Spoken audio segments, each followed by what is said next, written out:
Olá, seres, tudo bem? Fazia tempo que a gente não se falava, né? Você sabe, né? A gente tem ocupações.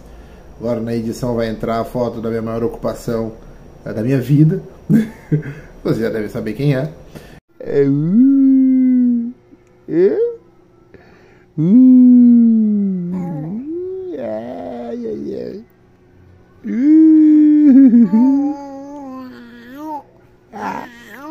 E, bom, meu nome é David Israel, né? Nós estamos aqui no canal Político Horizontal e hoje nós vamos falar sobre uma pessoa muito querida da esquerda que infelizmente passa pano. Eu tô falando do Cirão da massa, o Ciro pai, Ciro Gomes. Então daqui a pouquinho nós vamos falar sobre ele e as novas novidades do verão, beleza?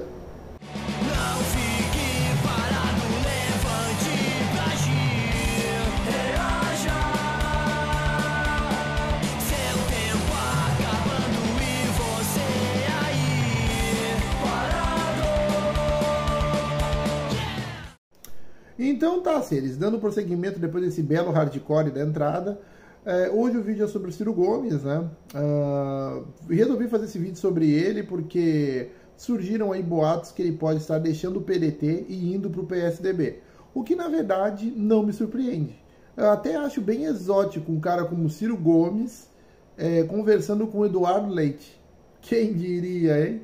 Não por nada, mas tipo, o Eduardo Leite ele tem uma ideia referente ao partido, e o Ciro Gomes tem outra totalmente diferente, né? Embora ele tenha sido um dos caras que criou o partido do nada, né? Junto com Tasso Gereissati, Fernando Henrique Cardoso, José Serra e tudo mais, né? Mas também, uma coisa que a gente tem que falar sobre o Ciro Gomes é que a gente que é da esquerda sempre passou pano para ele.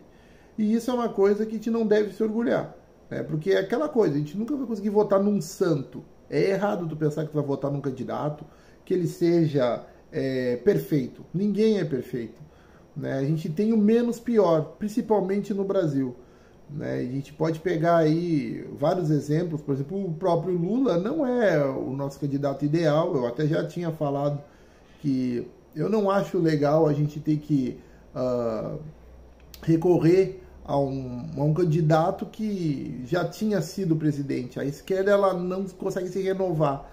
E aí ele veio, já tinha dito que também que o Lula, em qualquer eleição que ele concorrer, ele vai vencer, porque ele tem números, ele tem dados para apresentar. E o Ciro acabou não entendendo que não é o momento de protagonismo dele.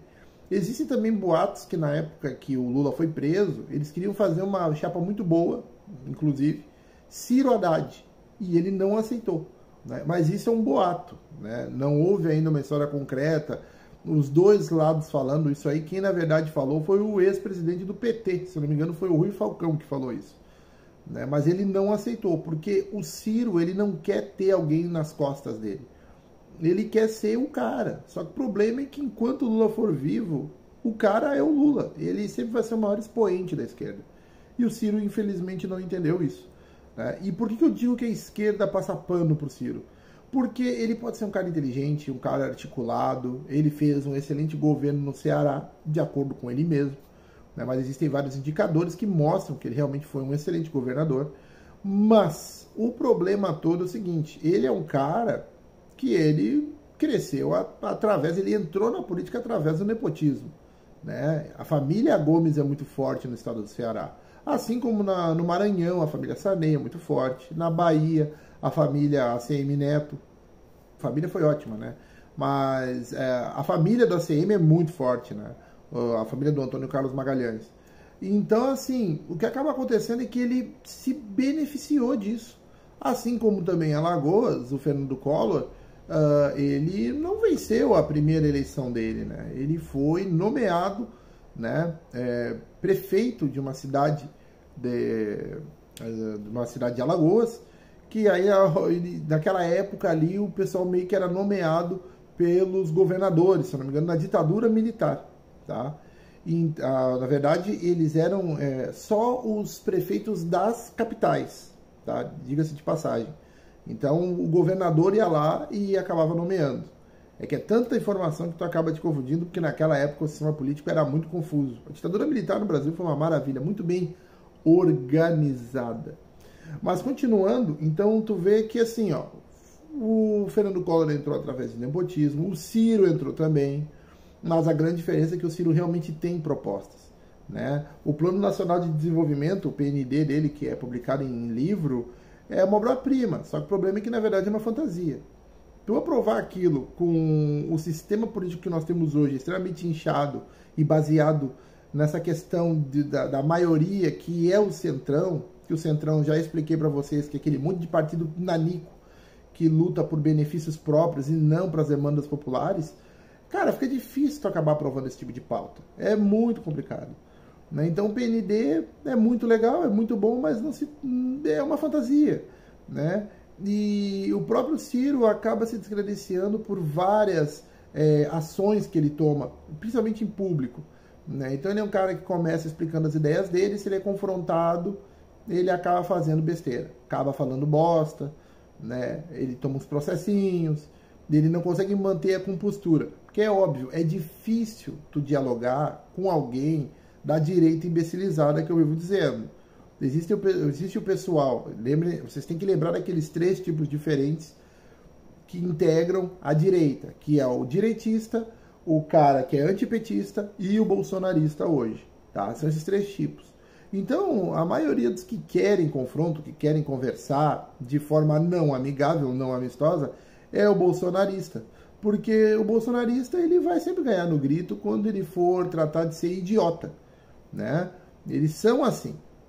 Então, eles apresentam muitas informações que são fake news, eles falam coisas da cabeça deles, e aí tu acaba te rebaixando para esse nível de pensamento, e o Ciro faz exatamente isso.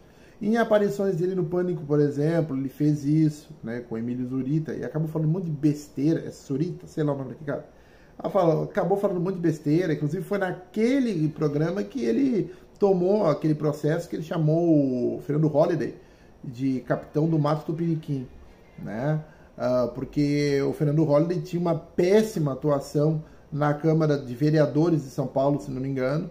Eu não sei se ele era vereador ou deputado, porque na verdade para mim o Fernando Holliday não é nada. Mas ele tratava de levantar pautas que era para prejudicar direitos que o povo negro tinha ganhado, tinha conquistado, né? Então era anticotas, um monte de coisa, chegou a fazer um deal ridículo para poder se eleger. Então o Ciro, ele cai nessas armadilhas. E infelizmente ele é um cara que ele tem todas as capacidades, ele tem todos os requisitos para ser um excelente nome para a esquerda. O problema é que ele acaba se sabotando. E principalmente por causa dessas atitudes. Ele não é um cara que pode se dizer que ele tenha uma fidelidade partidária. Ele já pulou de partido em partidos e agora vai voltar a integrar um partido antigo, que é o PSDB, que ele ajudou a fundar, como eu tinha dito. Então, tu fica meio em dúvida se tu pode confiar numa pessoa que tem uma trajetória tão, vamos dizer, exótica, né? O PDT mesmo, quando ele entrou, eu achei que era o tipo de partido que ele ia morrer lá, né? Pô, brisolista, né? Tem uma trajetória muito importante na história política do país, né? Só que ele conseguiu ferrar tudo, né? Porque essa questão, ele quis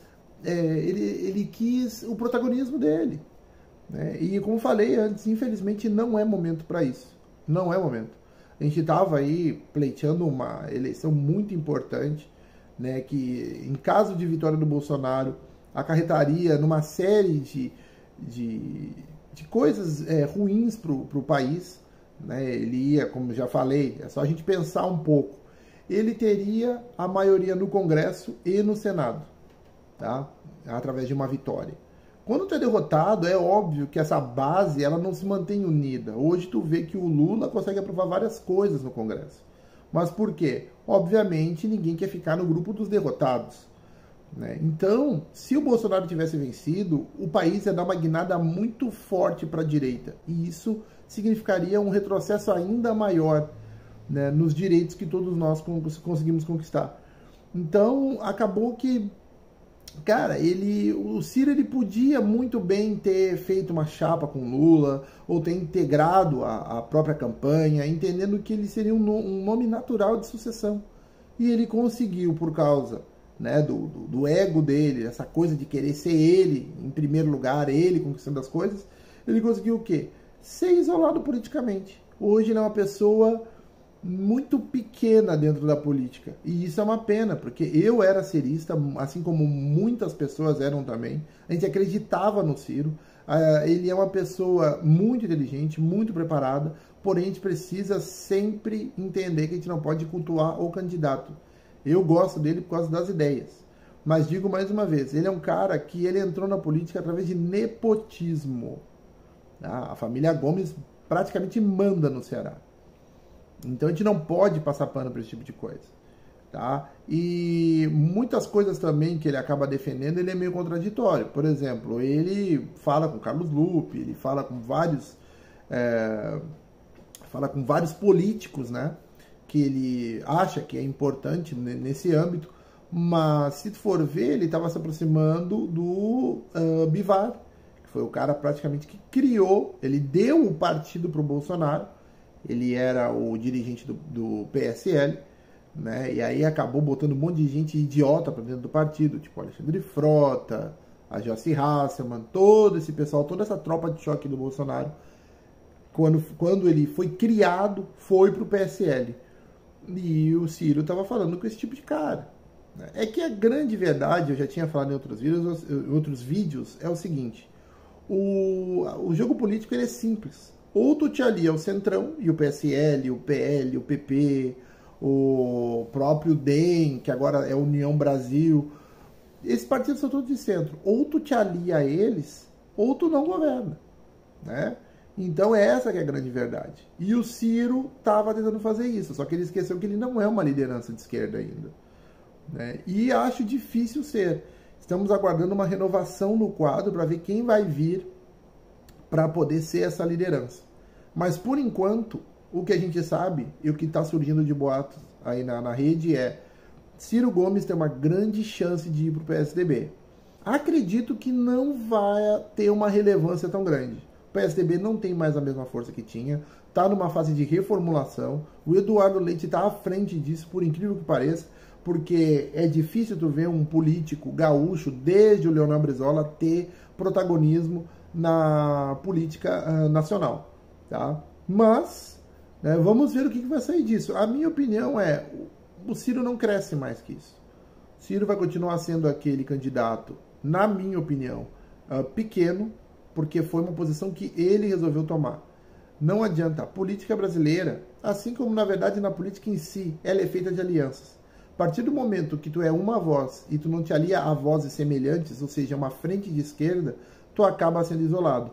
E uma coisa muito importante que vocês têm que entender, o PT não é extrema esquerda. Né? O pessoal faz esse antagonismo, esse paralelo, porque o Bolsonaro sim é de extrema direita, mas o PT não é. Quem acha que o PT é de extrema esquerda precisa estudar um pouco mais, porque é um partido que ele agrada a todo mundo. E na minha opinião, na minha humilde opinião, ele é de centro-esquerda. E é onde o Ciro acaba entrando. Se o Ciro realmente for para o PSDB, ele vai ser de centro-direita, né? Para não dizer de centrão, porque o PSDB hoje não é mais o que era antes. É um partido extremamente enfraquecido pela saída das principais lideranças, ou até também porque ninguém mais aguenta esse pessoal. Tipo, o José Serra perdeu o mandato dele, o Alckmin saiu, foi para o PSB, o Fernando Henrique Cardoso funciona mais como um consultor, ele não é mais político. E as novas lideranças do PSDB, tirando o Eduardo Leite, que se mostra promissor, vamos dizer bem a verdade, esses novos nomes não são muito, promissores, na minha opinião. Não encoraja, não mostra que o partido tem uma longevidade tão grande. Na minha opinião, eu acho que no meio da federação que eles vão fazer com outro partido, o PSDB vai sumir. Acho que foi-se o tempo dele, né? Então, essa é a minha humilde opinião sobre o Ciro Gomes. Tá? Vocês aí compartilhem, deixem um like, se inscrevam no canal. A gente está aí indo devagarito, porque, né, a gente tem muitas ocupações, né? Mas é importante a gente falar de política. A gente não pode correr do nosso compromisso, que é sempre comentar, falar sobre as coisas, e aos pouquinhos aí, de grão em grão, a galinha enche o papo, e a gente vai aí comentando e aprendendo junto sobre política. Beleza? Grande abraço, fique com Deus e até a próxima.